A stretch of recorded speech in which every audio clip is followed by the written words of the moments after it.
My name is Dr. Ian Storch. I'm a board-certified gastroenterologist and osteopathic physician, and you are listening to DO or Do Not. If you are interested in joining our team or have suggestions or comments, please contact us at doordonotpodcast.com. Share our link with your friends and like us on Apple Podcasts, Facebook, Twitter, and Instagram. We hope you enjoy this episode. Hello, everyone. My name is Akito Nickel, and I'm a fourth-year student at the NYIT College of Osteopathic Medicine, pursuing a career in diagnostic radiology. Thank you for joining us in what will be a very special episode of the DO or Do Not podcast. Today, we will be interviewing Dr. Amir Khiabani, a first-year resident in the University of South Florida Emergency Medicine Residency Program at Tampa General Hospital. For those of you who might not know, Amir joined the DO or Do Not podcast team as one of its earliest members and its first producer, having worked as a chemist and teacher among other roles before attending the Alabama College of Osteopathic Medicine. Amir has had a decidedly non-traditional path to becoming a physician. We hope to discuss his path to medicine, the challenges he overcame along the way, and also his involvement in the early stages of our podcast. I strongly believe that Amir's story will prove both insightful and motivational to the pre-meds and medical students in the audience. Without further ado, here is Dr. Amir Khiabani. All right, so thanks for joining us, Amir. Thanks for joining us on this special episode of the Do or Do Not podcast. Thanks for having me. For anyone who doesn't know, Amir was one of the very early producers of the podcast, so having him on as a guest is a pretty interesting experience already. It feels different being on the other side of the microphone. All right, so let's just get right into it. So you're an emergency medicine resident, and I know that normal days don't really exist in the emergency department, but nonetheless, what does one of your work days look like when you're on an ER shift? Start us in the morning, go through the roles and responsibilities, and see what's going on. Like, what rotation are you on right now?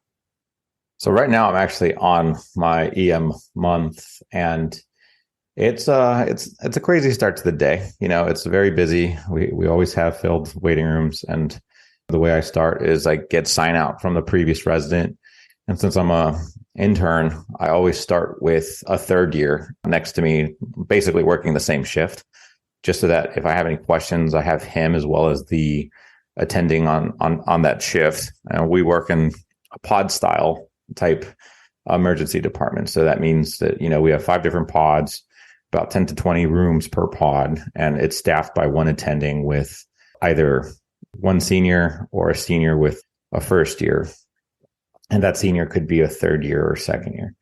And that gives us the capability to see as many as we can comfortably and safely with the help of third year or the attending. And if there's any procedures, I have 2 people, the third year or the second year, as well as the attending to kind of be that supervising physician. But I get in, depends on the shift. As an intern, we kind of work all over the place. I just got off a 6 in a row night shift, and then I have to switch over to days, which I'm working on now. And, you know, I take that sign out, pick up those patients, and I just read up on those patients so that I'm aware for whatever type of disposition they're going to have. And I start picking up the patients I'm going to, you know, start seeing. I tend to get there a little earlier. If my shift starts at 7, I get there at 6:45 just to be nice, because if there's a trauma or a stroke or, you know, a STEMI that comes in right at 6:50 or 6:55, I don't want that to be the responsibility of that third year that's been on for 12 hours. I could just take that, and they don't have to worry about that, and they can finish their notes and leave on time.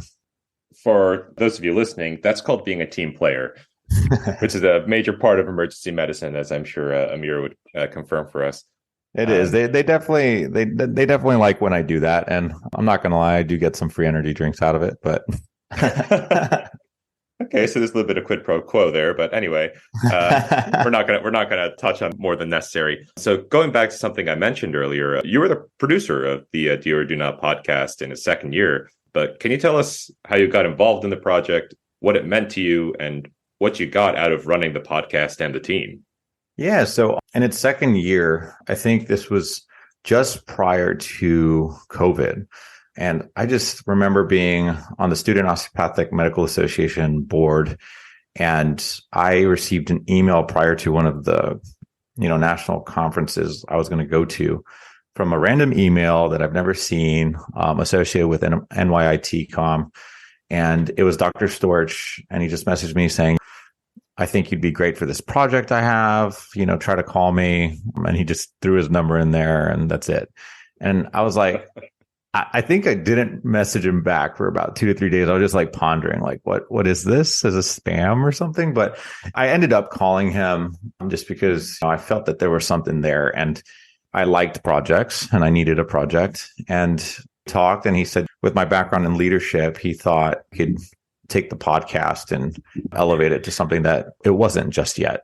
And that's what I did. I applied all the leadership experience I had from SOMA, and I recruited Courtney for social media marketing because she has a strong background in that, and she was in SOMA as well. And I recruited a couple others and tried to make it similar to a board style organization. And from there, we went up, and just I think our following went up like 400% in the few months after that. And we started producing a lot more episodes, and we started having a biweekly schedule. But I was very humbled, and I was happy that Dr. Storch chose me for this project because it really gave me a different outlook on leadership, just starting from scratch and actually forming the organization from scratch, from something that it wasn't, and making it to something a little bigger than that was a great experience. Yeah, I was going to say, based on what you just described, it sounds like you are the basis of what the podcast is today. I came onto the podcast not too long ago, and all of the structure, the biweekly schedule, the kind of approach we take to doing the interviews, all of that was already in place. It sounds like you were basically the foundation of all that. I wouldn't say that. I think that the skeleton of the podcast was there. The people were there, minus Courtney. I just think the organization aspect was what was lacking. There were so many ideas and so many cooks in the kitchen. And I just think that someone needed to come in and line everyone's ideas up and make sure that we were all going for that same goal. And we were.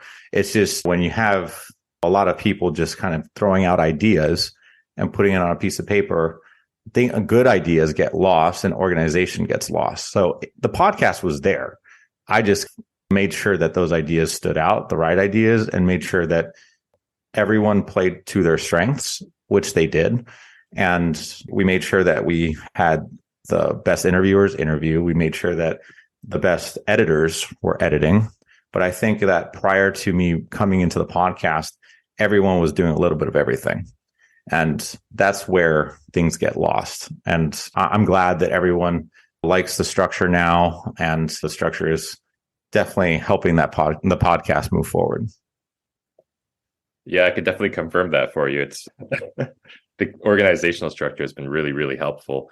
So we're going to take it back even further into the past now. I know that you were a non-traditional student, but could you tell us about your undergraduate experience, what you studied at that time, and then ultimately why the career that it led to wasn't the career for you? Yeah.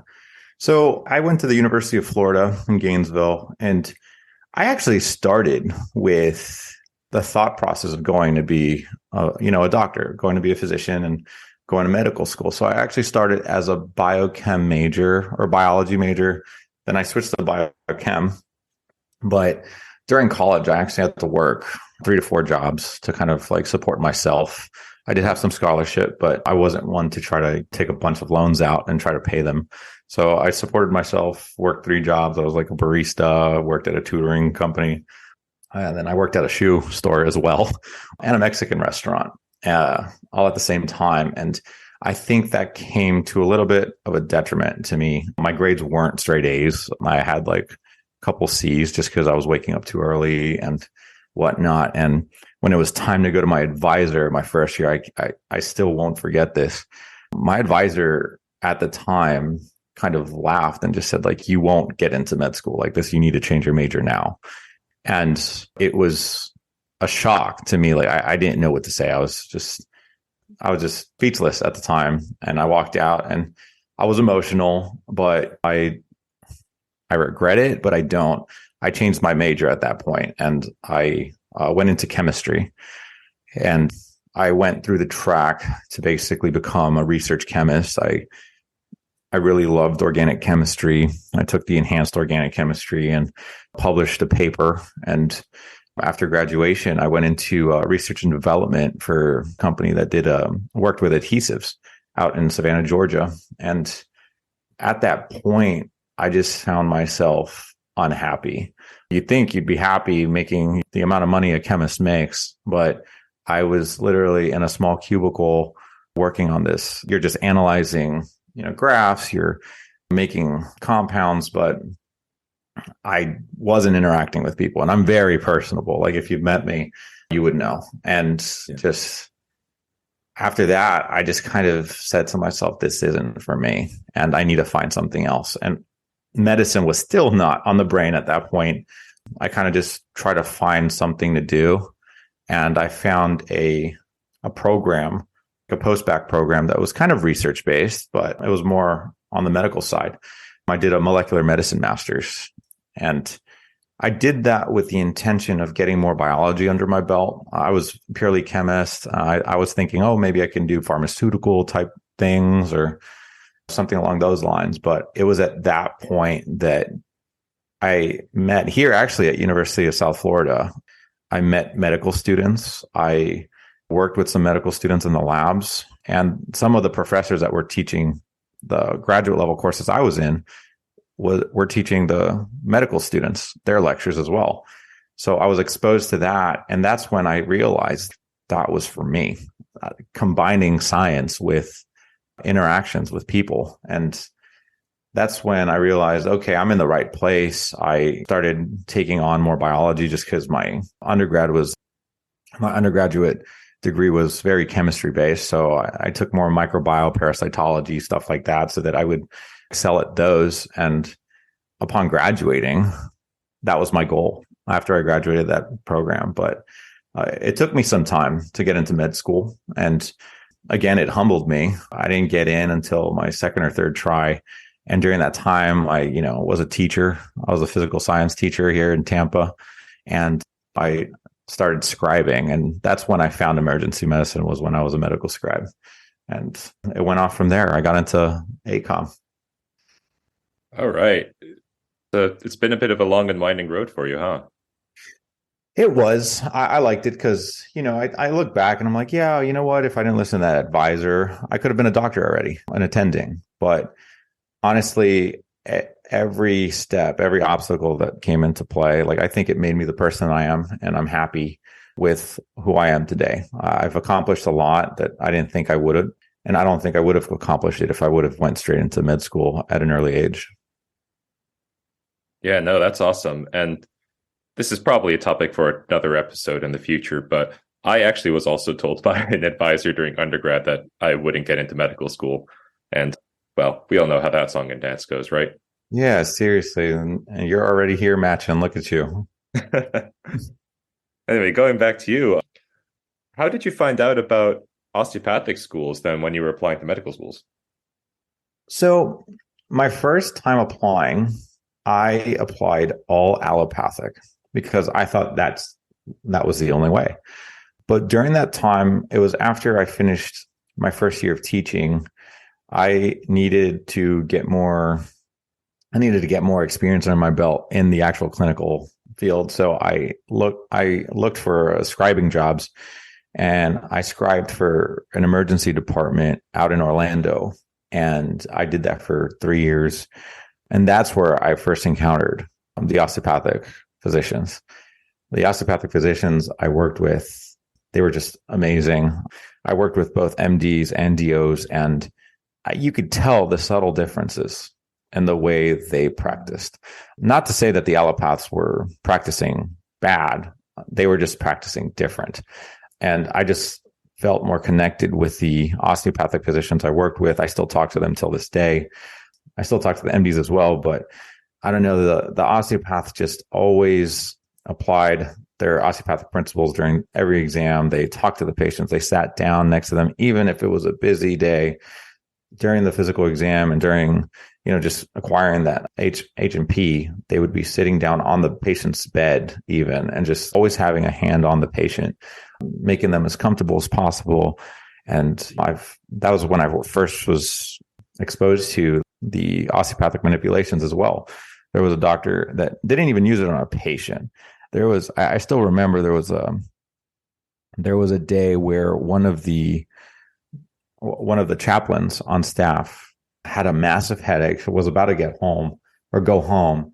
And one of the DOs on staff, it was not a busy day that day.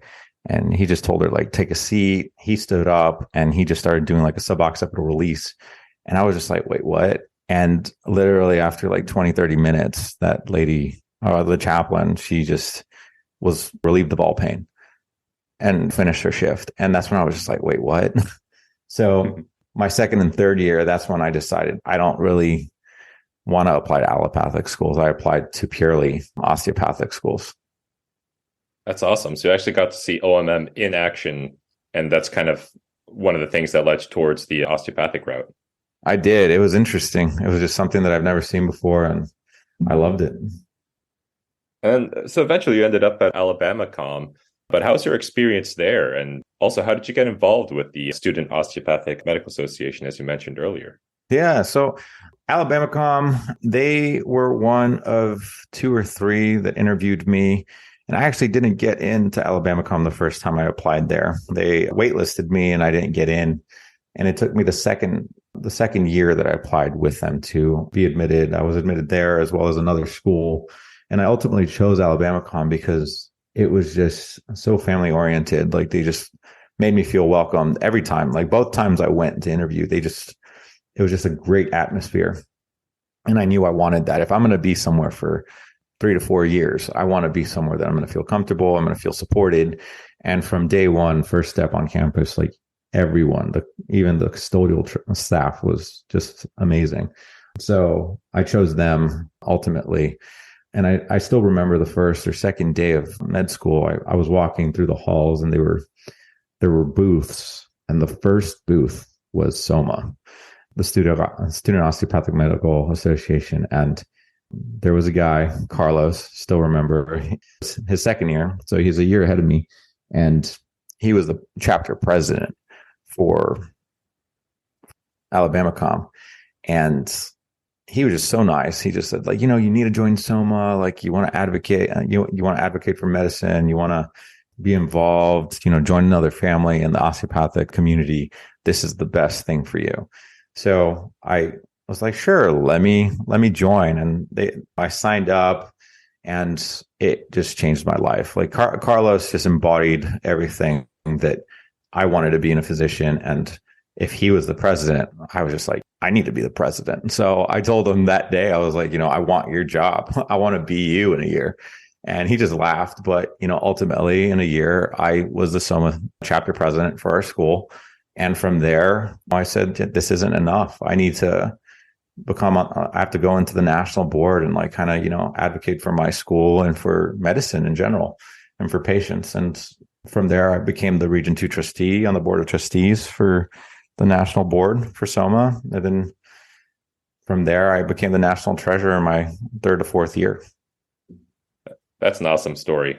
You saw what you wanted and you just went for it. And as an alum now, as a resident, are you still involved with SOMA in some degree, or is that just like something you leave behind when you graduate? I'm not a member of SOMA, so I'm actually not sure. No, you're fine. So SOMA is specifically for students, so I can't be a part of it. I still keep in close contact with the current board. Actually, Courtney Merlot, she's the social media and marketing for the podcast, and she became the national president after she became the national president. And I keep in contact with her just because she's actually going into emergency medicine. And, she matched emergency medicine yesterday. I'm so proud of her. Awesome. Yeah, it just keep in contact with everybody. And when I talked to you about just earlier saying that SOMA is a family, it really is, because even people that I haven't spoken to just because I'm busy and, they're busy too with match process, everything. I just got a few text messages from board members like, hey, I matched, like, I'm so happy, blah, blah. And I text them back. So we can pick up where we left off. And that's what I love about Soma. We worked so hard, gruesome days over conventions and conferences. I worked overnights working on resolutions that, we built bonds that won't be broken anytime soon. So we'll be in contact and we can pick up where we left off every time. All right. So we got to hear a lot about your special experiences in Soma and a lot of the folks you met there, but are there any other specific people you met in medical school who were special, be it, colleagues, friends, teachers, anyone else who might be special?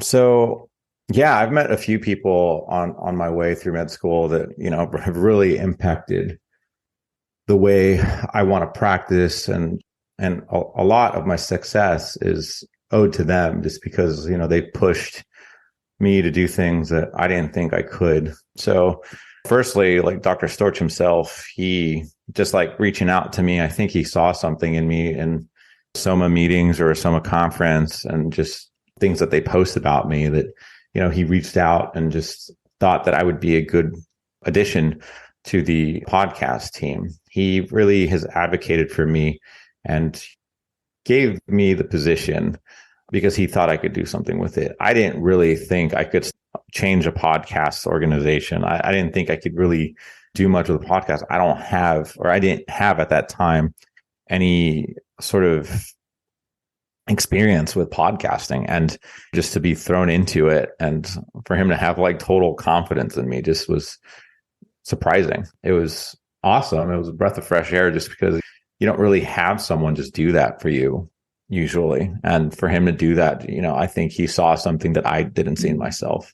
Secondly, throughout medical school is one of the most stressful times in life. And, Dr. Storch has always been there just to answer phone calls, texts if I'm ever stressed before, my level 1s and level 2s or even my step exams. But other people that were part of my journey were one pediatric physician. He was on the staff for my school faculty. He was actually our clinical skills professor. He was always there. He was one of the roughest personalities, Dr. Schoeffel. Everyone was scared of him. You could never read his face. But if it wasn't for him, I wouldn't be where I'm at, just because when things got tough, he could just see in my face, Amir's not Amir today. Something's wrong. And there were times where he would pull me aside and say, is everything all right? And everything. And I would just bawl in the hallway, just stressed. And he would just comfort me. And he was there for anything, just anything.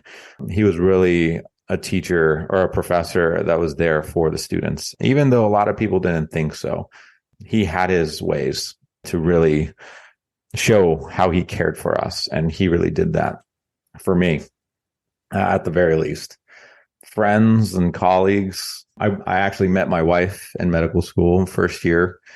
I met her at the steps, first day of school, and she was just amazing, most intelligent person I've ever met in my life, and basically my best friend now. And she was my best friend then as well. If it wasn't for her, med school would have been very, very tough. And I think meeting someone in medical school, you would think it would be easier, but it was at times, but sometimes it's hard. Medical school is one of the toughest things you could ever do and go through. And doing it with someone else that's going through the same, sometimes, yeah, definitely you can use them as a shoulder to cry on, and he did the same. But a lot of times you're stressed at the same moment, and being stressed with someone that is also stressed sometimes does come with its difficulties. But I think ultimately it was the best thing that's happened, at least for me. I'm not going to speak for her, but for myself, I would not have made it without her and my best friend. So also in med school, I had a whole group of guys that we would always study together first year.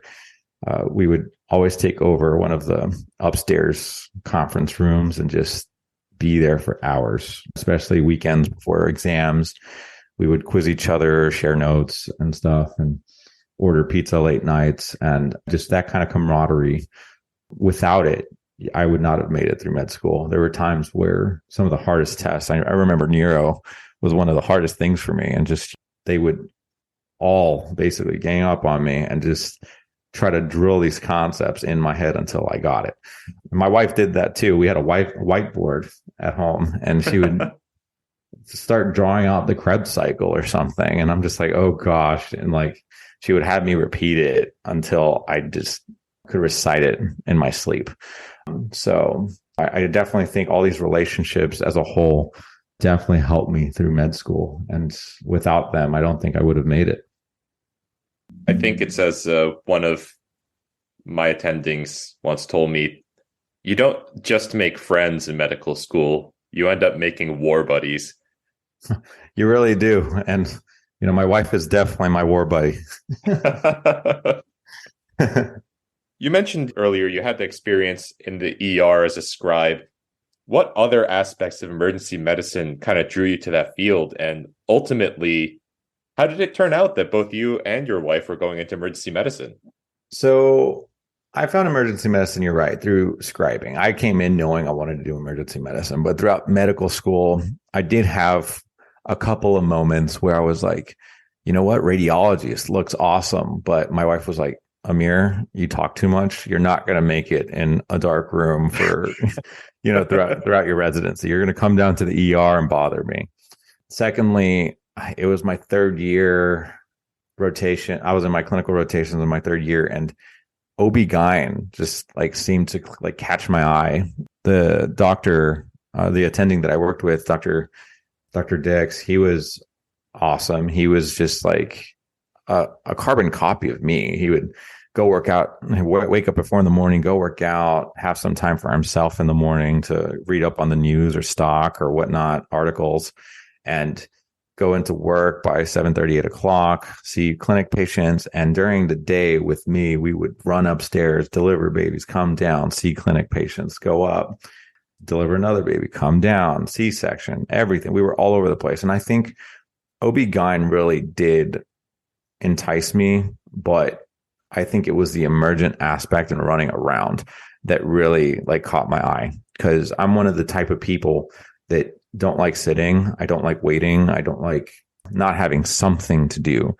And with emergency medicine, as a scribe, I never sat down. You would have moments to eat. You would have moments to have some banter with your colleagues, but you would always be working. There's always something to do. There's always a lab that you're looking for. There's always, you know, some sort of imaging that you're waiting for to discharge a patient.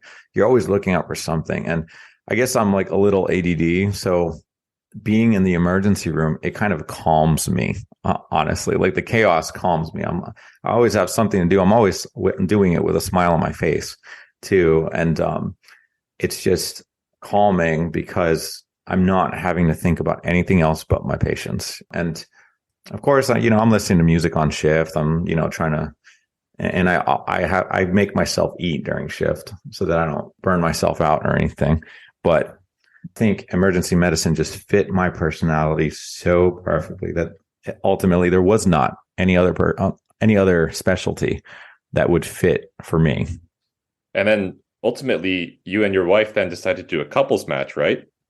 Yeah. So I didn't answer that question. My wife actually, it was crazy. She actually has the same CV as me. She did scribing 3 years before me. She did substitute teaching before that, and I was a teacher for a little bit.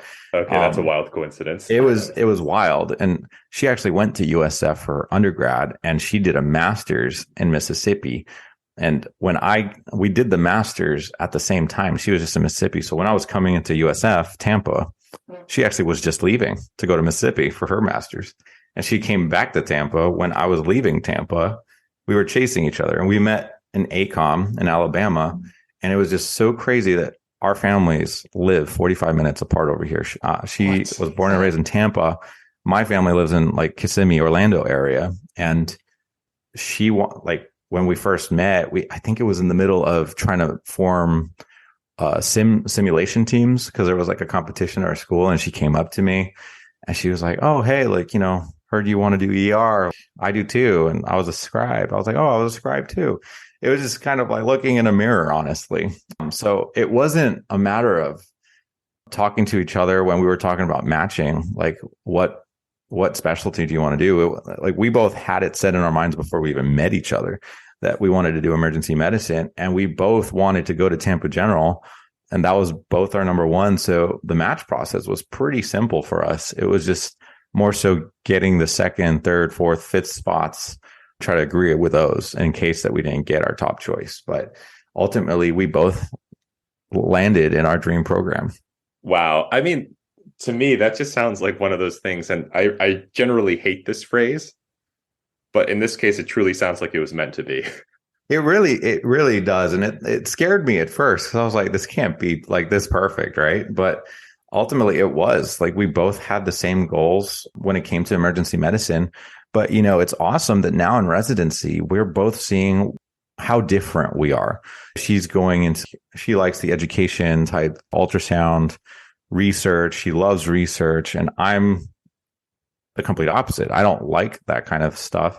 I do it. I enjoy some aspects of it, but I enjoy like quality improvement, quality control, leadership opportunities. And we're both going different directions in the same area of emergency medicine, which is really cool to see. But I love to see that we're both different and we're both striving to be the best in those different areas. All right. So I want to actually just take it a little bit back, going back into like the application process and then to the interview process of going into emergency medicine. When preparing to apply for emergency medicine, did you take the USMLE as well as the COMLEX? And in your opinion, is taking the USMLE important for applicants to emergency medicine? So this is a difficult question, but for myself, I did take both USMLE and COMLEX. I did this because I knew I wanted to go to certain programs. And the certain programs I wanted to go to had very small amount of DOs and did require the STEP or the USMLE. For example, I saw that Tampa General, I think the class previous to us only had one DO or two, but they've never had more than two DOs in their class. And the fact that I was couples matching with another DO, we knew we needed to be more competitive in their eyes and in the eyes of our top 5 programs. So that's the reason why we took the USMLE. Do you have to? I don't think so. It just depends on the programs that you choose to do in emergency medicine. A lot of emergency medicine programs now have a lot of DOs, understand the differences between the level 1 and the step 1.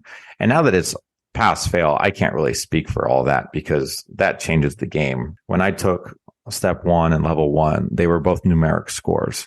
Now they're not. So I don't know how much emphasis is on the step 2 and level 2, and if the step 1 is truly needed for osteopathic applications. But when I was going through it, I definitely thought it was important for myself as well as for my wife to take it, just because we wanted to be as competitive as possible to the programs we were striving to get into.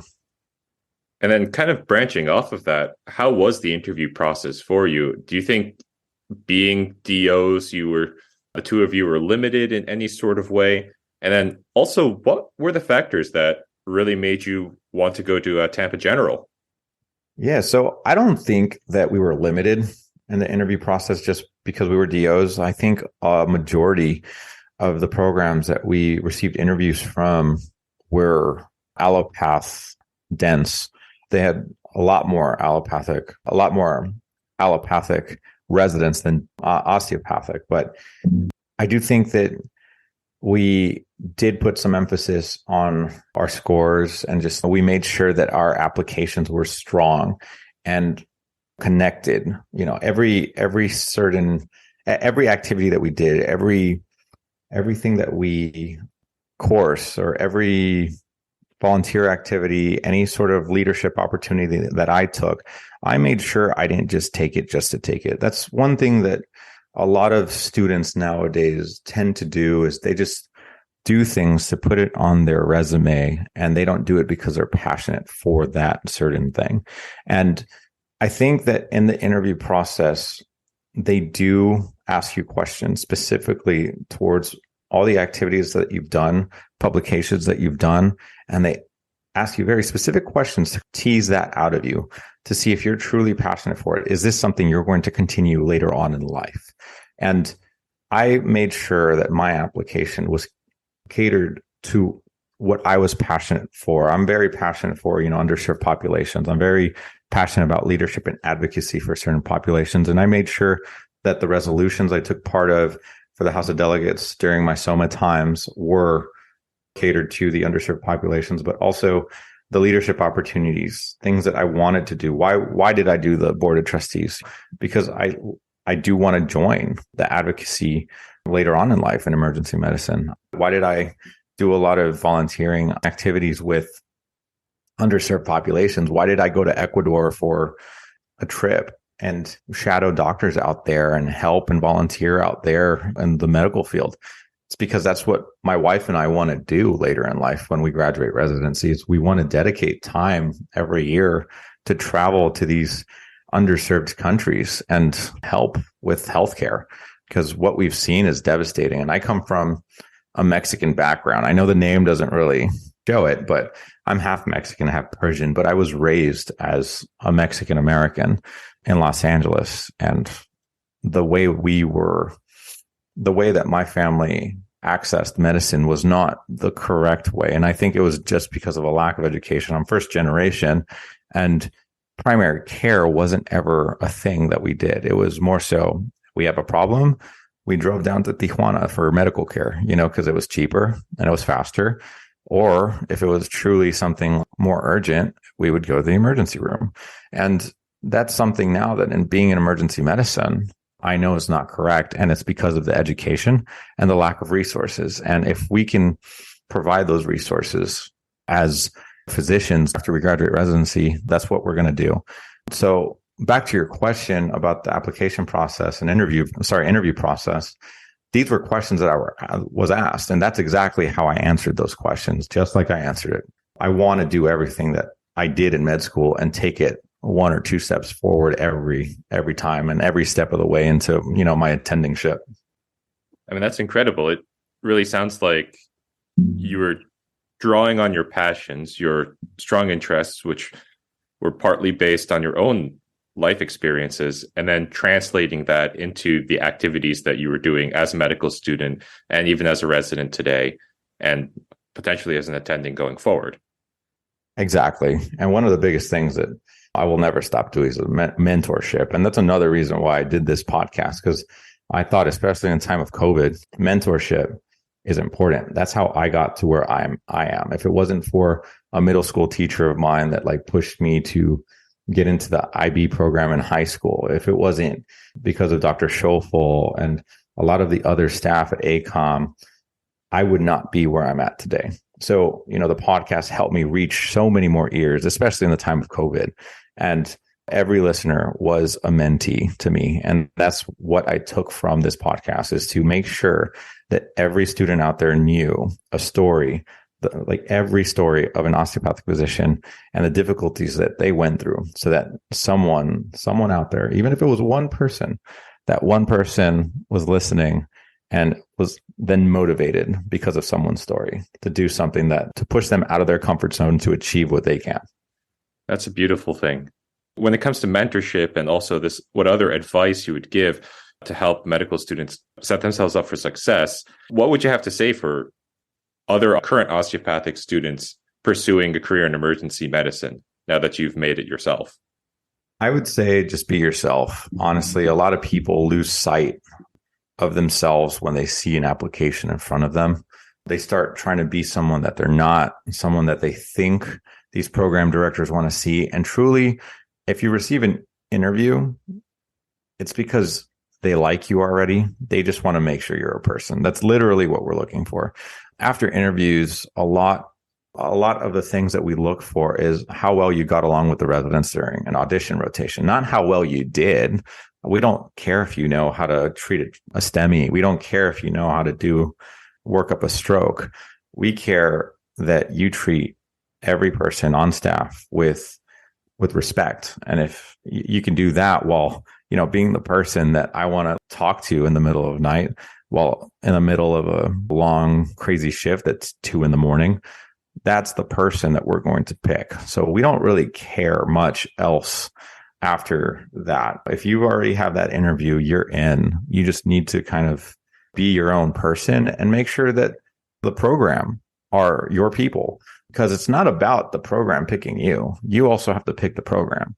So just make sure that you're picking the program that best fits your personality, because that's really I think that's the most important part. And here at Tampa General, that's the one thing that obviously was our dream program, but also, and during our audition rotation, if we didn't get along with them, like, we would not have ranked them number one. We would have ranked them much differently. But every person treated us like family. We received texts throughout shifts, making sure we were okay. We were invited to go out and eat with them. And during shift, they made sure that we were not stressed. They made sure that we were part of the team. All of that together made USF the right choice for us. And that's what the applicants need to start thinking of, is what program is best for you. And even though you are early in your residency, in your opinion, what does the future of emergency medicine look like to you? Does anything make you particularly excited or concerned? I'm excited for emergency medicine. I know there's a lot of talk about workforce issues, but being involved with EMRA and listening to everyone at ASAP and just hearing the way my attendings talk about the future of emergency medicine, I don't think that the workforce issues are going to be an issue. I think there is a lot of opportunity out there. I do think it's hard to limit yourself coming out of residency and saying, hey, I want to work at New York, or I want to go to New York City and work in the emergency department, the busiest. That's a little much. Coming out of residency, you can aim for that, but you need to keep an open mind. There's always jobs for emergency medicine physicians in the smaller towns, the rural areas. There's a big need for emergency physicians in those areas. So I think that as long as you keep an open mind, you will have a job. Secondly, for emergency medicine, I think that there are a lot of fellowships that you can join. Like, I actually looked, you can go onto the EMRA website and look at how many fellowships or what type of fellowships emergency medicine offers. And there's a lot. There's like 20, 24, 25, going from sports medicine to ultrasound to administration to, there's new ones like neurostroke. You could be a strokeologist. That's a fairly new one. There's so much to do in emergency medicine. So I think if you just keep an open mind and do what you want to do, you'll be fine. You could do what you want with that license. You just need to kind of see what you want to do as a person. I can definitely say from my own experience, being a scribe and seeing where those emergency physicians ended up as well, that emergency physicians are limited only by their imagination as to what they can achieve with their careers and with their degrees. Exactly. Yeah, I agree with you 100%. And that's a great thing about emergency medicine. If you're not tied to a clinic, okay, you can sign a contract or whatnot, but you can get out of those contracts. You can travel the world and still practice medicine. You work as little as 12 shifts, or you can even be part-time. You can do whatever you want. And if you get tired of the Orlando area or, Tampa area, you can get up and move to Texas or New York or whatever and still find a job. You are not tied to a clinic. So you don't really have much else to think about if you want to move. So I just think that emergency medicine is very versatile, if you're adaptable and you're versatile, you'll do just fine. Great. Now we're going to move into the last few questions. And as a past producer of the show, I'm sure you're pretty familiar with them. The first thing I want to ask is, if you had to identify one thing about you that made you successful, what would that be? In other words, what is your superpower? Superpower. I wish it was like, being super fast or whatnot, but I think that would be practical, right? I think my superpower is that I'm a hard worker, and although I need some external motivation, I do have a lot of self-motivation as well. I strive to do what I want to do, and I don't let people change my mind. I will find a way to do and find things to do that I am passionate for. And I will continue to do that. I wouldn't have gotten into medical school if I didn't keep pushing. And I think that's definitely one of my stronger suits. I'm not the smartest person in the world, but the medicine is always there. I can learn it. But when it comes to work ethic and pushing hard, that's definitely my superpower. I will continue to push. I will continue to motivate myself to get to where I want to be and need to be. So I definitely think those are my superpowers. And with that hardworking mindset well in mind, how do you maintain that balance, like work and life? And what do you do on the side? What are your hobbies? So hobby wise, I love just going out with my wife. Like whenever we have the same schedule, I know it's pretty hard being EM interns in the same program. This past month, we have opposite schedules. She's on trauma, so she's working a lot of nights, and we just see each other in passing. But we try to set apart time. We have a calendar to see when like our time will overlap, and we try to go out. We go to dog parks with our miniature Aussie, try to take her out as much as possible. And for myself, I play guitar. So, I took it upon myself to try to take guitar lessons, and that kind of de-stresses me.